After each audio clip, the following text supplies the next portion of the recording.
J'aurais bien voulu parler de mes rêves, mais aujourd'hui j'ai plutôt essayé de parler un petit peu de mon quartier. Enfin bon, si j'ai parlé de mes rêves aussi, mais je voulais montrer un petit peu la blancheur du paysage, qui est éventuellement la seule raison pour laquelle on pourrait apprécier le fait de vivre en France. Je me suis mis de l'autre côté pour montrer un petit peu aussi le temps qui doit peut-être plaire aux enfants en bas de chez moi, mon figuier. Voilà, je voulais peut-être parler de cet arbre parce que...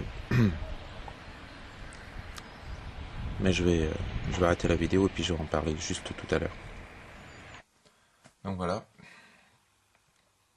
Non, je voulais montrer des images de dehors parce que c'est pas souvent qu'il y a de la neige. J'aime pas le froid, je déteste ça. Je donnerais beaucoup pour vivre dans un pays chaud. J'ai des fantasmes de retourner vivre en Nouvelle-Calédonie ou vivre en Australie. Quand je suis allé au Canada, Vancouver m'a bien plu aussi, mais trop froid. Si j'ai montré les quelques images de dehors, c'est parce que, à la limite, quand il fait froid, autant qu'il y ait de la neige.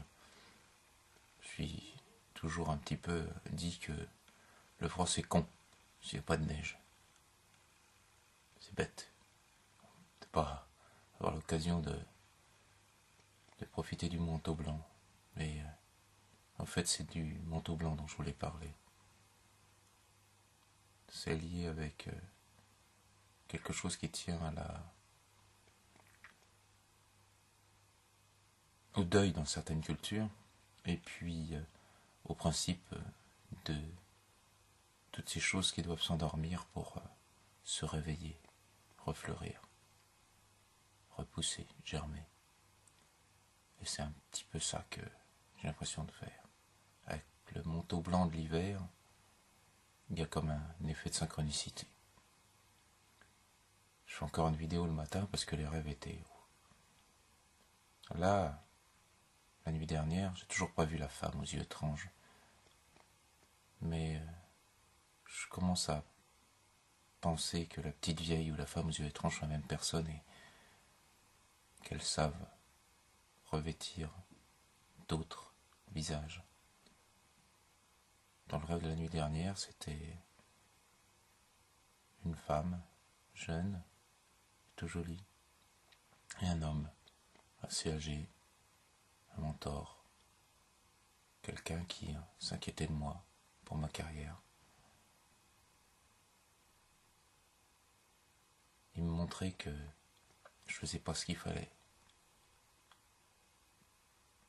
que je stagnais, comme le manteau blanc de l'hiver, qu'il fallait que je me réveille.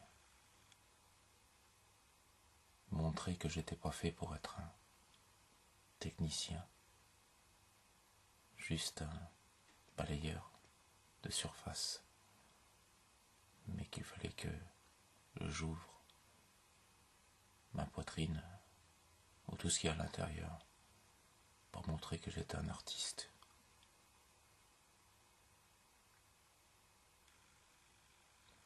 Un artiste, ça saurait pleurer devant la caméra ou rigoler sur commande, ou peut-être parler mieux que je le fais maintenant. C'est ce que je me dis parfois. Mais en vérité, quand je me suis réveillé ce matin, avec ce mentor qui me disait « Change, transforme-toi », j'ai bien réfléchi. Je faisais un constat devant ce mentor de ce que je loupais depuis des années et de ce que je pouvais réussir. C'est peut-être cette mort-là, dans la petite vieille à causer. La mort de celui qui ne réussit pas.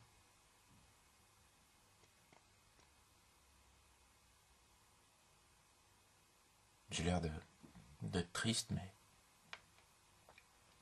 c'est toujours difficile d'abandonner des vieux habits.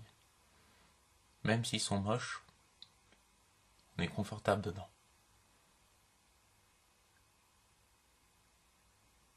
Les habitudes, la force des habitudes, c'est plus lourd que le manteau blanc de l'hiver. Ça fond pas si facilement, parce qu'on trouve pas toujours un soleil. J'ai peut-être trouvé un soleil dans mes rêves. J'ai montré le petit figuier tout à l'heure. Il est important pour moi. C'est lui que je compte toucher maintenant, quand ça va pas. Il y en a qui croient que c'est stupide de penser que les arbres donnent quelque chose. Mais les arbres peuvent être plus vieux que nous. Il y a quelques années, j'ai touché des arbres qui avaient plus de 3000 ans. Plus de 3000 ans. On est quoi en face de ça?